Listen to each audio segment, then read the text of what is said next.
All right, what's up? I'm the Boss of Ink. I'm a tattoo artist in New York City, and today I've been reviewing Ariel DeJesus tattoos. She's a TikTok tattoo artist, and I am in total disbelief.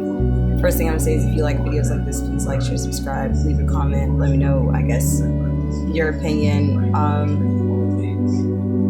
this. I'm gonna hit you with a couple of big facts, big no-nos in the tattoo industry, and I'm gonna also just crash out for a minute, and because I can't believe that she has over 500,000 followers on TikTok and she's mutilating people's skin. And you know, at some point you have to take a look at the clientele. You have to say who's going in, who's getting these tattoos, and I don't want to say like people that don't care about themselves, but if you just look at the people, half of them look like something's wrong with them mentally.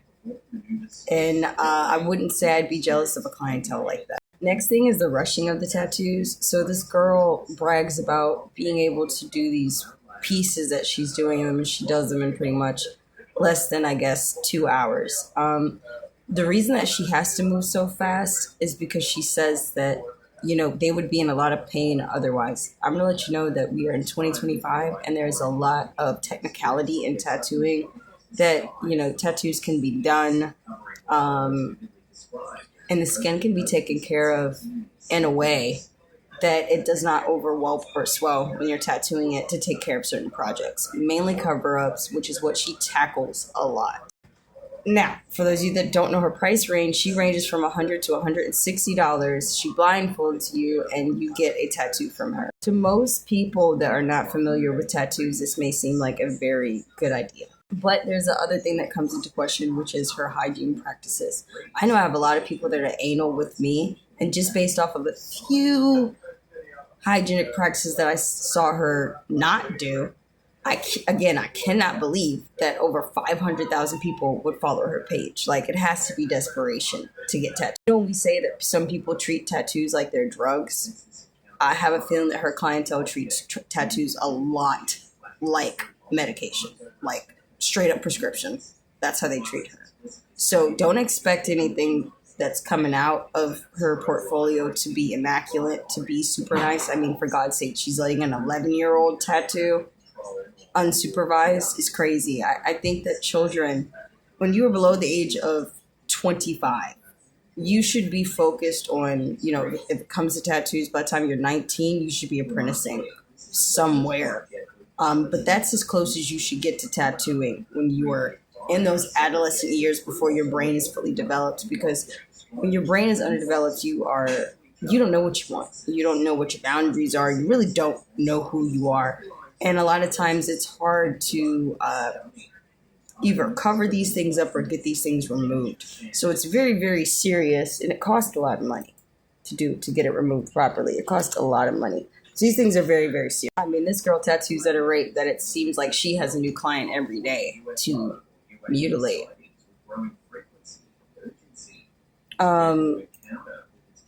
And the whole blindfolded tattoo thing, I know people that are, like I said, anal. I have clients that are anal that would never, ever, ever, ever, ever let anyone blindfold them to get a tattoo. Now, I have gotten to the point with my clients where I have what is called artist choice. So for the very similar price of what this idiot is charging, you come to me, get artist choice, which is something. Here's the difference between, and I have to bring it up. You have replicators, you have creators, okay? Replicators and creators, we are the printer. I don't have to consult with the computer for a design. Although I can make my digital piece, but then I can also hand draw. This is the point.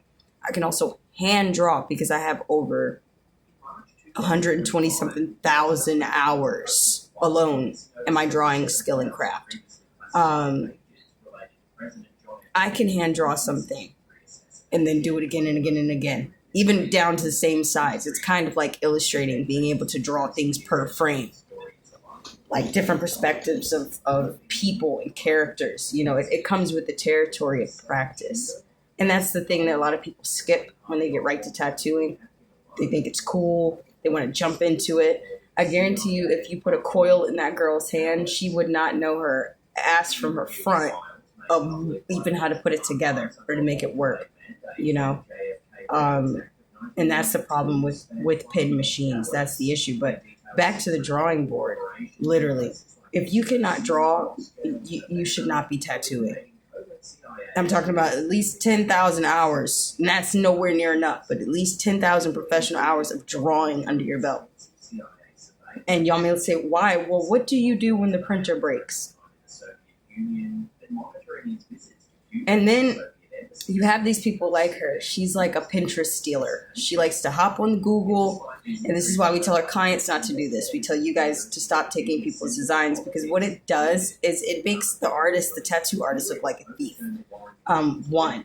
But two, we really get down to your technical application when we see what you tried to replicate. That means you can't draw. And then when we see your 11-year-old's tattoos, the little girl that you have that's tattooing your daughter, her hand isn't even strong enough to keep the machine steady. And then who are you to teach her when you're doing blowouts? Who are you to teach her when your cover-ups aren't covering up anything? You know, and then what it does is that's when you have to go industry, and you have to go culture versus industry, you know. And even when she brought up the pain thing, you know, tattoos, when they were done back in the day, Egyptians, there was no numbing cream or anything like that. You know, we had to get through these sessions, and we had to get through them successfully without overworking the skin. And this has been passed on generation, century now. And that's the problem when you don't get the proper teaching. You get people like Ariel DeJesus on TikTok. And she makes excuses about her clip cords and stuff. Listen, as a good artist, this is how you know that she hasn't had multiple machines. As a good artist, you have machines. If you know, like, I'm a lazy artist. I don't like dealing with clip cords and stuff anymore. So what did I do? Converted myself over to being a disposable. I don't use things that like clip cords that we have to, you know, we don't do all that extra shit because we know that we don't like having to tie them up, buy the extra shit to wrap them up properly. So if you don't like doing that, then your next step would be to buy something disposable that does not require that clip cord. It's just like so many excuses that she's allowed to make. And I don't want to throw race into this, but like other women and especially in the tattoo industry, you guys have it so easy because everybody tells you that your skin tone is the easiest to tattoo. I'm gonna let you know, I tattoo dark skin all the time. It is not a fucking thing to me. I make beautiful artwork on my melanated people. But someone like Ariel DeJesus, you know, she shouldn't even be working on a lighter skin tone. She shouldn't even be working on practice skin. She has to go back to the drawing board. Then the other thing that killed me is when she said she had 11 years experience. In what? In scratching?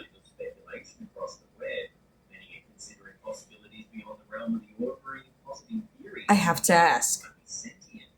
And like I said, 500,000 people believe in this woman. That is the problem, enabling these people to think that they are innovators and creators, replicators.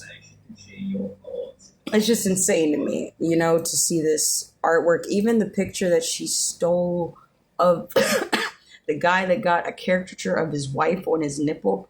She let a client, and this is why, guys, when you have more experience, you'll know as an artist, you don't let people talk you into any design.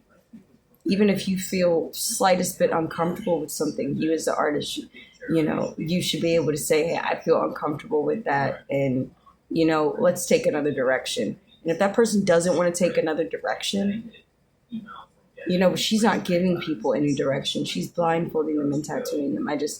You know, let me know what you guys think in the comments. I may make a follow-up video where, you know, I do review some of her pieces of artwork to show you guys what I'm looking up. But if you want to look her up, look her up.